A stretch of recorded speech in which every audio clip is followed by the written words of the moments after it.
যদি কবরের চাপ থেকে, মাটির চাপ থেকে কেউ বাঁচত, তাহলে সাদ ইবনে মুয়াজ বাঁচত।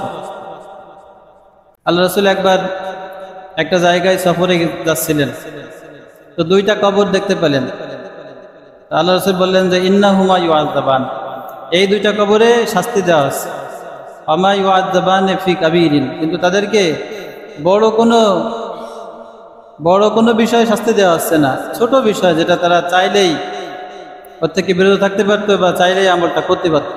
ইন্নাল হামদুলিল্লাহ নাহমাদুহু ওয়া নাস্তাঈনুহু ওয়া নাস্তাগফিরুহু ওয়া নাউযু বিল্লাহি মিন শুরুরি আনফুসিনা মান ইয়াহদিহিল্লাহু ফালা মুদিল্লা লাহু ওয়া মান ইউদ্লিলহু ফালা হাদিয়া লাহু ওয়া নাশহাদু আন লা ইলাহা ইল্লাল্লাহু ওয়াহদাহু লা শারীকা লাহু ওয়া নাশহাদু আন্না মুহাম্মাদান আবদুহু ওয়া রাসূলুহু أرسله بالحق بشيرا ونذيرا بين يدي الساعة من يطع الله ورسوله فقد رشد واهتدى أما بعد فأعوذ بالله من الشيطان الرجيم بسم الله الرحمن الرحيم فلولا إذا بلغت الحلقوم وأنتم حينئذ تنظرون ونحن أقرب إليه منكم ولكن لا تبصرون فلولا إن كنتم غير مدينين ترجعونها إن كنتم صادقين.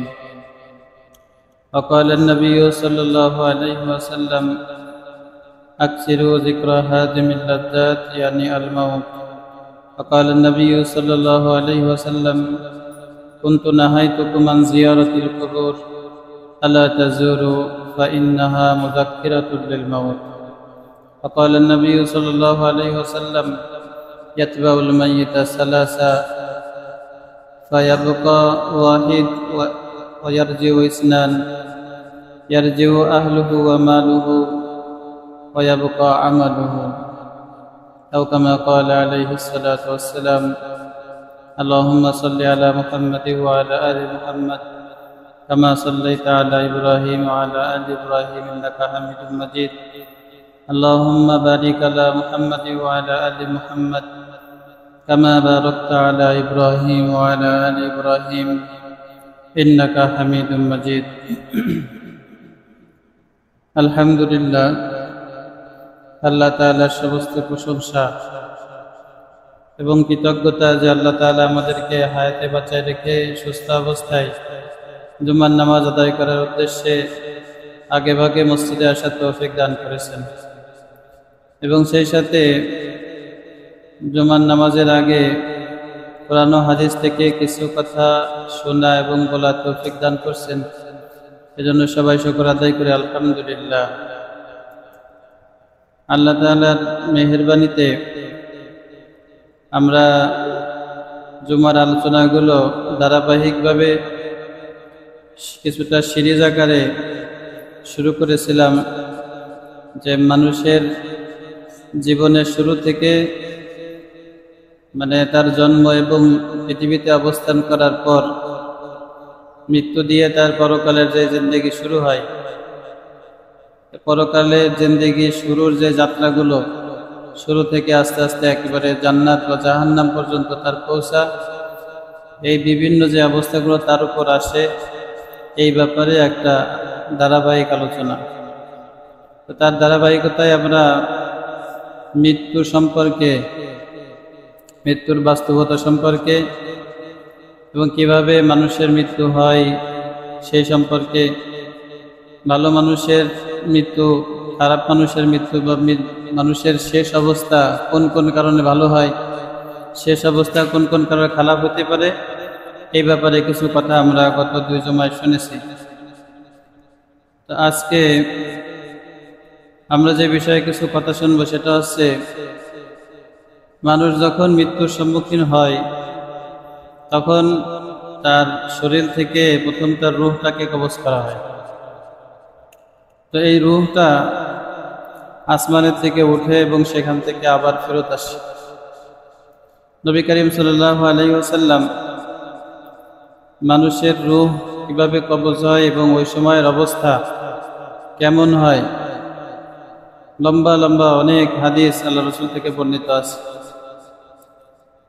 এবং আল্লাহ তাআলা সূরা ওয়াকিয়া এর একেবারে শেষের দিকে আল্লাহ তাআলা ওইটা আমাদেরকে ওই অবস্থা প্রত্যক্ষ করার, চিন্তা করার, ভাবার জন্য আল্লাহ তাআলা আমাদেরকে বলছেন ফালাউলা ইদা বালাগাতিল হুলকুম, প্রাণ যখন কণ্ঠাগত হয়, ওয়া আনতুম হিনাইযিন তানজুরুন, তখন তোমরা তো মৃত ব্যক্তি, যারা মরবে, তোমরা তার দিকে তাকায় থাকো, কিন্তু তোমাদের তো কিছু করার থাকে না। ফালাউলা ইদা বালাগাতিল হুলকুম ওয়া আনতুম হিনাইযিন তানজুরুন ওয়া নাহনু আকরাবু ইলাইহি মিনকুম ওয়ালাকিন লা তুবসিরুন, তোমরা তার দিকে চেয়ে থাকো, কাছাকাছি থাকো, কিন্তু আমি ফেরেশতা, তো আমরা তার আরো নিকটবর্তী থাকি, তোমাদের চাইতেও নিকটবর্তী, কারণ সে শরীরের দিক থেকে তোমাদের কাছে হলেও আত্মার দিক থেকে এখন ফেরেশতাদের সাথে তার আচরণ, তার কথাবার্তা, ফেরেশতাদের কার্যক্রম তার সাথে শুরু হয়ে গেছে। তো আল্লাহ তাআলা বলছেন ফালাউলা ইন কুনতুম গায়রা মাদিনিন, তোমরা যদি এই দিনকে বিশ্বাস না করো, আখিরাতকে বিশ্বাস না করো, তারজিউনাহা ইন কুনতুম সাদিকিন, তাহলে তার রূহটাকে ফেরত নিয়ে আসো। সে তোমাদের সামনে মারা যাচ্ছে, তার রূহকে তোমরা ফেরত নিয়ে আসো, যদি তোমরা তোমাদের দাবিতে সত্যবাদী হও। এরপরে আল্লাহ তাআলা, সে যদি জান্নাতি হয় তার কথা, জাহান্নামী হলে তার কথা সূরা ওয়াকিয়ার শেষে বিস্তারিতভাবে আল্লাহ তাআলা বর্ণনা করছেন। তো নবী করিম সাল্লাল্লাহু আলাইহি ওয়াসাল্লাম, মৃত ব্যক্তি যখন মারা যায় তখন তার রূহ কিভাবে কবজ হয়, এই কথা আল্লাহ রাসূল বলছেন। নবী করিম সাল্লাল্লাহু আলাইহি ওয়াসাল্লাম একবার এক লোক মারা গেলে, তো সে কবরের কাছে আল্লাহ রাসূল গেলেন, সাথে আরো অনেক সাহাবী গেলেন। নবী করিম সাল্লাল্লাহু আলাইহি ওয়াসাল্লাম কবর খোঁড়া হচ্ছিল, তো সে আল্লাহ রাসূল পাশে এক জায়গায় বসে একটা হাতে নিয়ে, লাঠি জাতীয় কিছু হাতে নিয়ে রাসূল মাটিতে খুঁচাচ্ছিলেন, মানে আপনার গাম্ভীর্যের সাথে এবং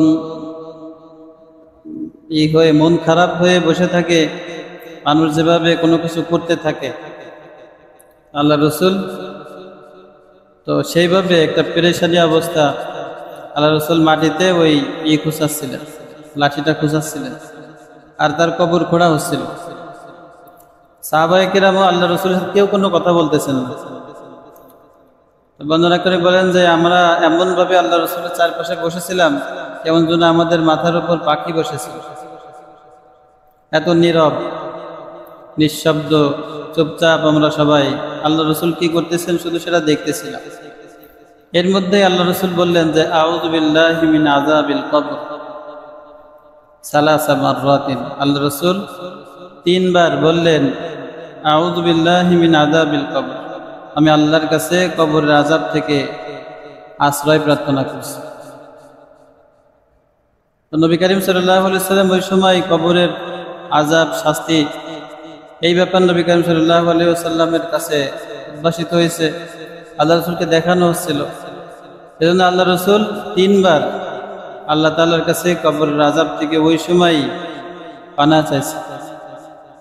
নবী করিম সাল্লাল্লাহু আলাইহি ওয়াসাল্লাম ওই সময় নবী করিম সাল্লাল্লাহু আলাইহি ওয়াসাল্লাম কিভাবে একজন মানুষের রূহ কবজ হয় এই কথা সাহাবীদের বলতেছিলেন। তো যখন কোনো ব্যক্তির মৃত্যুর সময় উপস্থিত হয় তখন তার কাছে যদি সে মুমিন হয় তো তার কাছে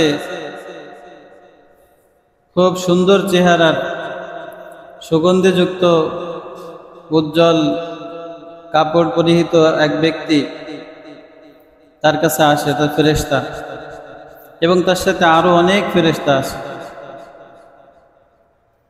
এবং তারা এত পরিমাণে আসে যে তার চোখের দৃষ্টিসীমা যতদূর যায় ততদূর পর্যন্ত সে ফেরেশতাদেরকে দেখে।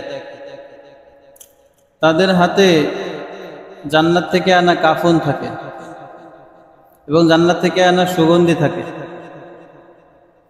এবং সে তাকে বলে যে হে প্রশান্ত আত্মা, আল্লাহর ক্ষমা এবং মাগফিরাতের দিকে তুমি বেরিয়ে আসো, যেটা আল্লাহ তাআলা সূরা ফজরের একদম শেষে এই কথা উল্লেখ করছেন, ইয়া আইয়াতুহান নাফসুল মুতমাইন্নাহ ইরজিই ইলা রাব্বিকি রাদিয়াতাম মারদিয়া, হে প্রশান্ত আত্মা, ইয়া আইয়াতুহান নাফসুল মুতমাইন্নাহ ইরজিই ইলা রাব্বিকি রাদিয়াতাম মারদিয়া, তুমি তোমার রবের দিকে আজকে সন্তোষভাজন হয়ে ফেরত চলে আসো। রাদিয়াতাম মারদিয়া ফাদখুলি ফি ইবাদি ওয়াদখুলি জান্নাত, এরপর আমার বান্দা নেক বান্দাদের অন্তর্ভুক্ত হও, তাদের সাথে জুড়ে যাও আর জান্নাতে চলে যাও। তো ফেরেশতারা তাকে সুসংবাদ দেবে।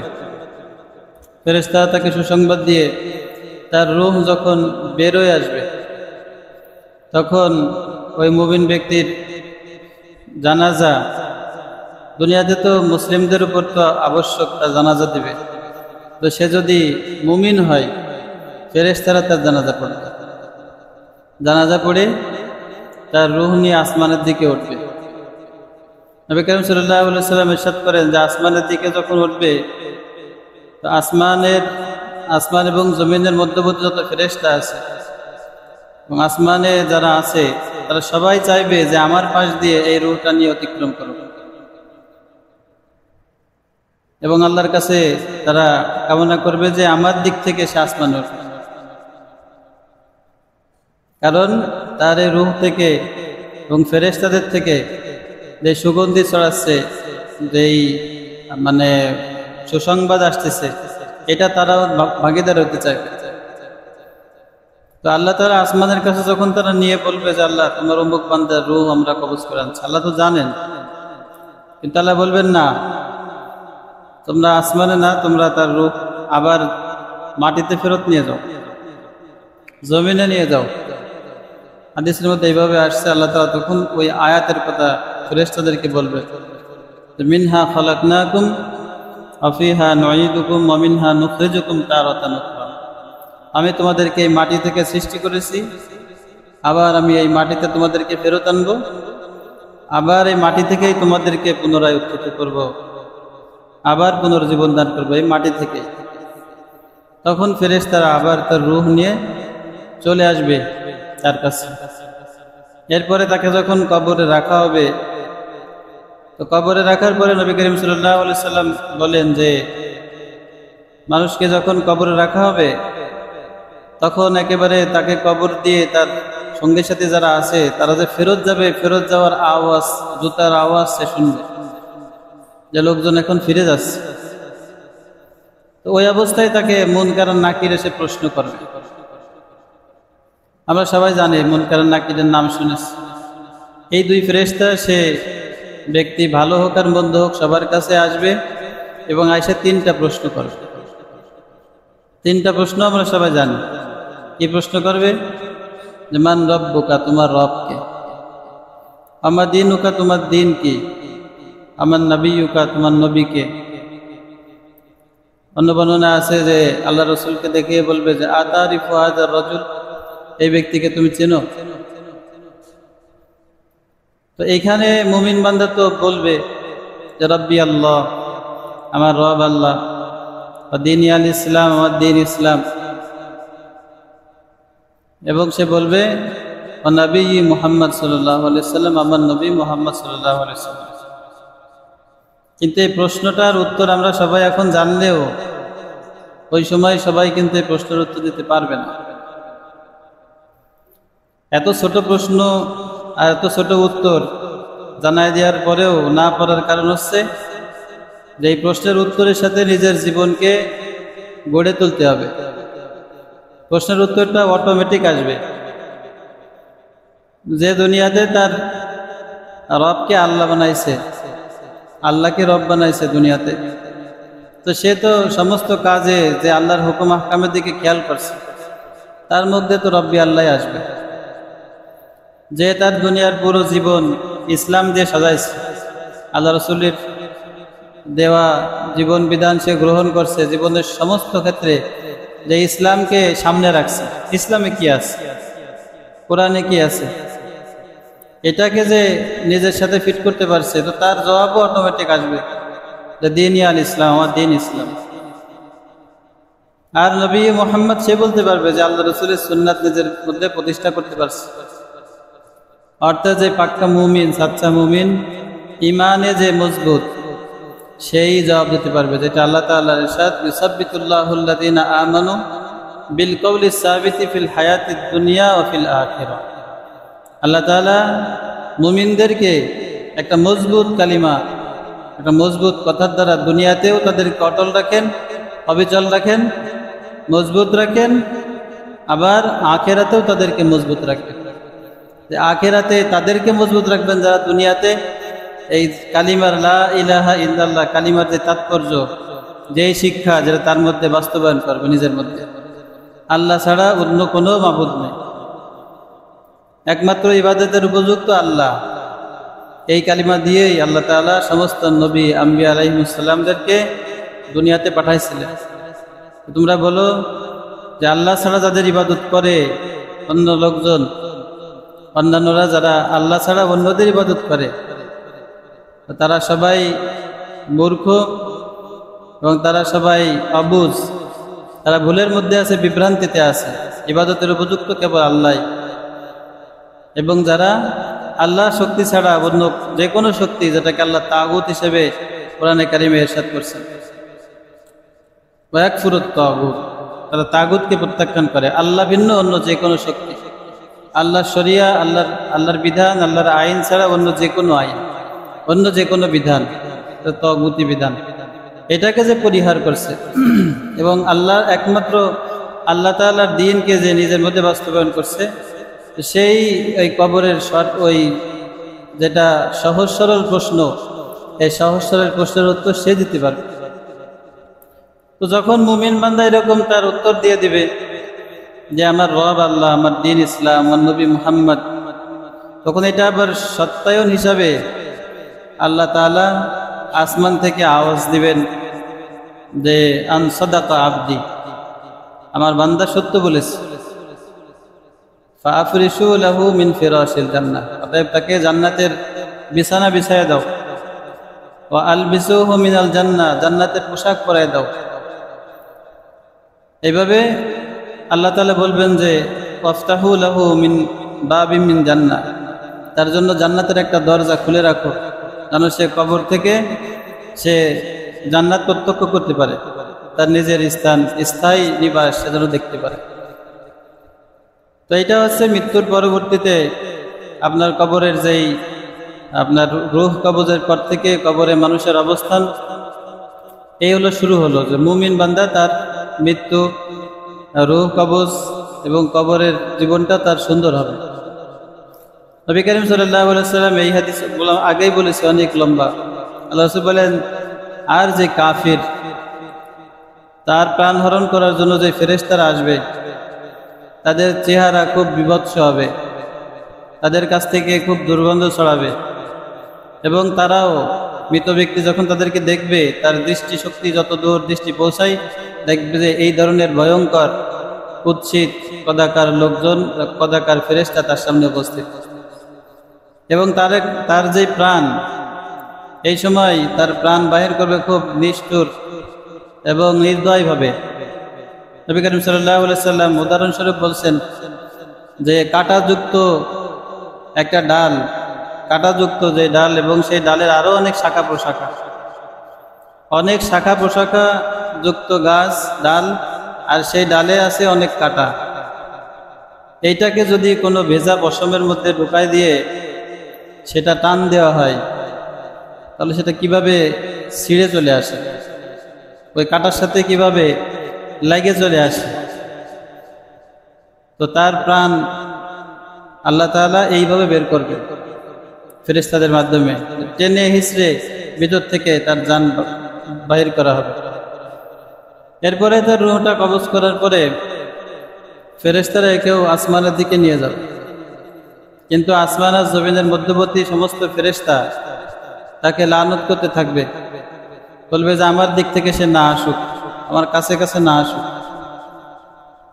তখন আল্লাহ তাআলার কাছে বলবে যে আল্লাহ, অমুক বান্দার রূহ আমরা কবজ করছি। আল্লাহ তাআলা জানেন, এরপরে বলবেন যে তাকে আবার জমিনে ফেরত নাও। ওই আয়াত আবার আল্লাহ তাআলা তাদেরকে বলে দেন, মিনহা খালাকনাকুম ওয়া ফিহা নুঈদুকুম ওয়া মিনহা নুখরিজুকুম তারাতান উখরা।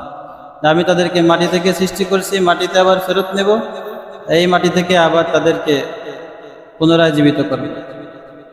তারপর তাকে যখন কবরস্থ করা হয়, তো কবরস্থ করার পরে নবী করিম সাল্লাল্লাহু আলাইহি ওয়াসাল্লাম ইরশাদ করেন যে ওই ফেরেশতা মুনকার নাকির তার কাছে উপস্থিত হয়, তার কাছে সওয়াল জবাব চায়, তার কাছে প্রশ্ন করে এবং জবাব চায়, কে তোমার রব, মান রব্বুকা ওয়া মা দীনুকা ওয়া মান নবিয়্যুকা। কিন্তু সে বলবে হা হা লা আদরি, আমি জানি না। যে না জানার কারণ কি? না জানার কারণ হচ্ছে সে এটা তার মধ্যে প্রতিষ্ঠিত করি নাই, আল্লাহকে রব হিসেবে নিজের জীবনে সে প্রতিষ্ঠিত করি নাই, আল্লাহর দ্বীনকে নিজের জীবন, পুরো জীবন চলার যেই পথ, এই জীবন চলার পথে আল্লাহ তাআলার দ্বীনকে সে সামনে রাখি নাই, আল্লাহর নবীকে আদর্শ হিসেবে সে সামনে রাখে না, সে বলতে পারবে না।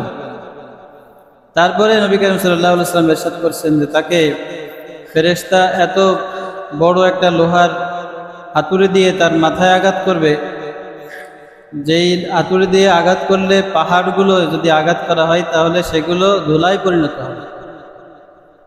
তো এত জোরে একটা আঘাত করবে এবং তারও এরকম মাথা ধুলায় পরিণত হবে, যেটা যার আওয়াজ শুধুমাত্র জিন এবং মানুষ ছাড়া বাকি সমস্ত প্রাণী শুনতে পাবে। আমরা অনেক সময় খেয়াল করছি, শুনেছি যে কবরস্থানে মৃত ব্যক্তিকে যখন কবর দেওয়া হয় অনেক সময় কুকুর বা ছাগল গরু এইগুলো দৌড়াদৌড়ি করে, ছোটাছুটি করে। এরা যেহেতু আওয়াজ শোনে, আমরা দেখতে পাই না কিন্তু আওয়াজ শোনে। আল্লাহ রাসূল বলছেন, হাদিসের বর্ণনা সহিহ, আল্লাহ রাসূল বলছেন যে মানুষ আর জিন ছাড়া ওই আওয়াজ, সে আযাবের আওয়াজ, ওই মারার আওয়াজ অন্য সমস্ত প্রাণী শুনতে পায় যাদের প্রাণ আছে। আল্লাহ তাআলা আমাদের হেফাজত করেন। তারপর ওই ব্যক্তি, তাকে তো জাহান্নামের দিক থেকে তাকে একটা দরজা খুলে দেওয়া হয় এবং জাহান্নাম দেখিয়ে তার যেই শাস্তি, এই শাস্তি আরও বৃদ্ধি করা হয়।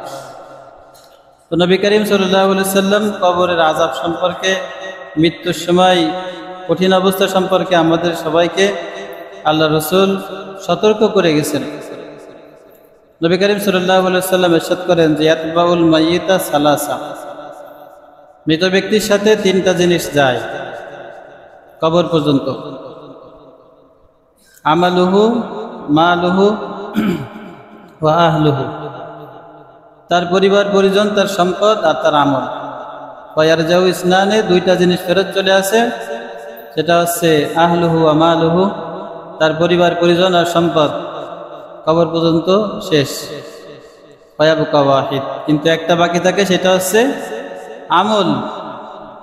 নবী করিম সাল্লাল্লাহু আলাইহি ওয়াসাল্লাম এই হাদিসের মধ্যে আল্লাহ রাসূল আরো বলছেন যে যখন ফেরেশতাদের সওয়াল জবাব শেষ হয়ে যায়, তখন যেই ব্যক্তি ভালো আমল করছে, ভালো আমলকারী ব্যক্তির কাছে অতি সুন্দর পোশাকে সুসজ্জিত উজ্জ্বল চেহারা একজন লোক যার কাছ থেকে সুগন্ধি ছড়ায়, সে তার সামনে এসে দেখা দিবে। তো এই ভালো ব্যক্তি জিজ্ঞাসা করবে যে তুমি কে ভাই, আমি তো তোমাকে চিনি না। তো বলবে যে আমি তোমার নেক আমল, আনা আমালুকা সালিহ, আমি তোমার নেক আমল। আজকে তুমি আল্লাহ তাআলার পক্ষ থেকে তোমাকে দেওয়া সুসংবাদ গ্রহণ করো। তো তখন যে আনন্দে আত্মহারা হয়ে আল্লাহর কাছে বলবে যে রব্বি আকিমিস সাআ, আল্লাহ কিয়ামত এখন শুরু করে দাও, যেন আমি জান্নাতে যেতে পারি, আমার সম্পদ, আমার আহল পরিজন তাদেরকে যাইতে পারি, জান্নাতে যারা আছে। কিন্তু যে ব্যক্তি কাফির বা যে ব্যক্তি ঈমান নিয়ে মৃত্যুবরণ করতে পারি নাই, ভালো অবস্থা, শেষ অবস্থা ভালো হয় নাই, তারও কবরে অনুরূপ আর একজন আসবে, তার কথা আল্লাহ রাসূল বলছেন যে অত্যন্ত কুৎসিত চেহারা, রুক্ষ রূঢ়, আর কাছ থেকে তার খুব দুর্গন্ধ ছড়াবে। ওই লোক জিজ্ঞাসা করবে তুমি কে? আল্লাহ রাসূল বলেন, তখন সে বলবে যে আমি তোমার বদ আমল, তুমি দুনিয়াতে যে আমল করছিলে সে আমল। তো ওই আমলই তার সাথী। ভালো ব্যক্তিকে সে বলবে যে কবরের আজকে নিঃসঙ্গ জীবনে আজকে আমি তোমার সাথী হয়ে কিয়ামত পর্যন্ত থাকবো। অনুরূপভাবে যে খারাপ আমল করছে খারাপ আমলগুলো তার সাথে কিয়ামত পর্যন্ত থাকবে, তো তার কষ্ট যন্ত্রণা আরো বাড়তে থাকবে। কবরের আযাব খুব ভয়াবহ। নবী করিম সাল্লাল্লাহু আলাইহি ওয়াসাল্লাম বলছেন যে আমি কবরের শাস্তির চাইতে ভয়ঙ্কর শাস্তি আর আমি কোথাও দেখি নাই। কারণ আমরা জাহান্নামের শাস্তি শুনছি যে আগুনের মধ্যে জ্বলবে, গরম পানির শাস্তি, আরো অন্যান্য শাস্তির কথা শুনছি। তো কবরের আযাব অত্যন্ত ভয়াবহ। কবর আযাব সত্য, এই বিষয়ে কোরআনের আয়াতও আছে, নবী করিম সাল্লাল্লাহু আলাইহি ওয়াসাল্লাম অসংখ্য হাদিস আল্লাহ রাসূল থেকে বর্ণিত আছে। আল্লাহ রাসূল একবার একটা জায়গায় সফরে যাচ্ছিলেন, তো দুইটা কবর দেখতে পেলেন। আল্লাহ রাসূল বললেন যে ইন্নাহুমা ইউআযাবান, এই দুইটা কবরে শাস্তি দেওয়া আছে। আমা ইউআযাবান ফি কাবীরিন, কিন্তু তাদেরকে বড় কোনো বিষয়ে শাস্তি দেওয়া হচ্ছে না, ছোট বিষয় যেটা তারা চাইলেই ওর থেকে বিরত থাকতে পারতো বা চাইলেই আমলটা করতে পারত। তো ইম্মা আহাদুহুমা ফায়ামশি বিন নামিমা, একজন তো এমন ছিল যে সে চগলখড়ি করে বেড়াতো, গীবাত করতো, একজনের কথা আরেকজনকে লাগাই বেড়াতো, মানুষের দোষ চর্চা করত। আর আরেকজন লা ইয়াস্তানজিহু মিন বাউলিহি, আর একজন সে পেশাব করার পরে সে পবিত্রতা অর্জন করত না। আমরা তো আমাদের অনেকের উপরেই এই শাস্তি অবধারিত হয়ে আসতেছে। আমরা অনেকেই পেশাব করার পরে আমরা টিস্যু ব্যবহার করি না বা পানি ব্যবহার করি না। পেশাবটা আমাদের শরীরে লাগে, আমাদের কাপড়ে লাগে, যে কারণে আমরা বছরের পর বছর নামাজও পড়তেছি না। নামাজের দাওয়াত দিলে বলে যে আমার কাপড় পবিত্র নাই বা শরীর পাক নাই। এই শরীর এই কাপড় অবস্থায় যদি আপনার মৃত্যু ওই সময় চলে আসে, তখন আপনার মৃত্যুটা কেমন হবে? ভালো অবস্থা হবে না খারাপ অবস্থা হবে? তা আল্লাহ রাসূল বলছেন যে আরেকজনকে তার কবরে শাস্তি দেওয়া হচ্ছে এই জন্য যে সে তার পেশাব থেকে বাঁচত না। আল্লাহ রাসূল তারপর ওই খেজুরের একটা ডাল ভেঙে ওইটাকে দুই টুকরা করে দুইটা কবরের উপর আল্লাহ রাসূল বসায় দেন আর বলেন যে এই দুইটা যতদিন পর্যন্ত শুকনা থাকবে, ভেজা থাকবে, শুকনা হবে না, ততদিন পর্যন্ত আল্লাহর কাছে আমি আশা রাখি যে আল্লাহ তাদের কবর আযাব লাঘব করবে। এটা আল্লাহ রসুলের মর্যাদা ছিল, বা আল্লাহ রসুলের মর্যাদার কারণে হয়তো আল্লাহ তাআলা তাদের কবরে আযাব কিছুটা লাঘব করছেন, কষ্ট কিছুটা কম করে দিয়েছেন। কিন্তু আমরা এখন বর্তমানে যেটা দেই, আমরা ওই নবী কারীম সাল্লাল্লাহু আলাইহি ওয়াসাল্লাম দেন তাই দেই। আল্লাহ যদি চান তাহলে হয়তো কিছুটা কম করতেও পারেন। তো যেটা বলতেছিলাম যে কবরের আযাব এটা অত্যন্ত ভয়াবহ। কবরের আযাব থেকে বাঁচার জন্য উসমান রাদিয়াল্লাহু তাআলা আনহু খুব কান্নাকাটি করতেন কবর দেখলে। তো ওনাকে লোকজন জিজ্ঞাসা করলো যে আপনি তো জান্নাতের আলোচনা শুনলে, জাহান্নামের আলোচনা শুনলেও এত কান্নাকাটি করেন না, যেটা কবরের আযাব বা কবর সংশ্লিষ্ট কোনো কথা হলে আপনি যেরকম জোরে জোরে চিৎকার করে এবং চোখ দিয়ে পানি ছেড়ে কান্নাকাটি করেন, উনি এত পরিমাণে কাঁদতেন দাড়ি ভিজে যেত। দাড়ি ভিজতে কত পানির দরকার? হাদিসের মধ্যে আসছে যে দাড়ি ভিজাই ফেলতে। এরপর উনি বলছেন যে সামিতুন নবী সাল্লাল্লাহু আলাইহি ওয়াসাল্লাম ইয়াকুল, আমি নবী করিম সাল্লাল্লাহু আলাইহি ওয়াসাল্লামের কাছে নবী করিম সাল্লাল্লাহু আলাইহি ওয়াসাল্লামকে এই কথা বলতে শুনেছি যে ইন্না হাযিহি আউয়ালু মানাজিলিল আখিরাহ, ইন্না হাযাল কবর আউয়ালু মানাজিলিল আখিরাহ, এই যে কবর এটা আখিরাতের প্রথম মঞ্জিল। যদি কারোর জন্য এই প্রথম মঞ্জিলটা সহজ হয়ে যায়, তাহলে এর পরের যে মঞ্জিলগুলো আছে আরো বেশি সহজ হবে। আর যদি কারোর জন্য এই প্রথম মঞ্জিলটা কঠিন হয়, তাহলে এর পরবর্তী মঞ্জিলটা আরো বেশি কঠিন হবে তার জন্য। এই জন্য উসমান রাদিয়াল্লাহু তাআলা আনহু কবর দেখতে খুব বেশি কান্নাকাটি করতেন। তো কবরের যেই শাস্তি, এই শাস্তির মধ্যে আরেকটা আমরা সবাই জানি যে কবরে মাটির একটা চাপ আসে, আমরা শুনেছি। নবী করিম সাল্লাল্লাহু আলাইহি ওয়াসাল্লাম বলতেছিলেন যে যদি কবরের চাপ থেকে, মাটির চাপ থেকে কেউ বাঁচত, তাহলে সাদ ইবনে মুআজ বাঁচত। সাদ ইবনে মুআজকেও কবরে চাপ দেওয়া হয়েছে। চাপটা হয়তো কারোর জন্য আল্লাহ সহজ করবেন, কারোর জন্য কঠিন। তো সাদ ইবনে মুআজ রাদিয়াল্লাহু তাআলা আনহু কে? সাদ ইবনে মুআজ রাদিয়াল্লাহু তাআলা আনহু যার মৃত্যুতে আল্লাহ রাসূল বলেছেন যে ইহতাজ্জা আরশুর রহমান, আল্লাহর আরশ আন্দোলিত হয়েছে, দুলে উঠেছে সাদ বিন মুআজের মৃত্যুতে। আল্লাহর এত প্রিয় ছিল, আল্লাহ রাসূল বলছে তিনি নবী করিম সাল্লাল্লাহু আলাইহি ওয়াসাল্লামকে মদিনায় আশ্রয় দিয়েছেন, মদিনাতে আল্লাহ রসুলকে করছেন, কাফিরদের ইসের থেকে তিনি প্রতিরক্ষা হিসেবে কাজ করছেন। সা'দ ইবনে মুআয রাদিয়াল্লাহু তাআলা আনহু একেবারে বদর, উহুদ, খন্দক এই সমস্ত যুদ্ধে আল্লাহ রসুলের সাথে তিনি অংশ নিয়েছেন। খন্দকের যুদ্ধে ওনার একটা পায়ে এক জায়গায় জখম হয়, ওই জখম বাড়তে বাড়তে মাসখানিকের মধ্যে উনি শহীদ হয়ে যান।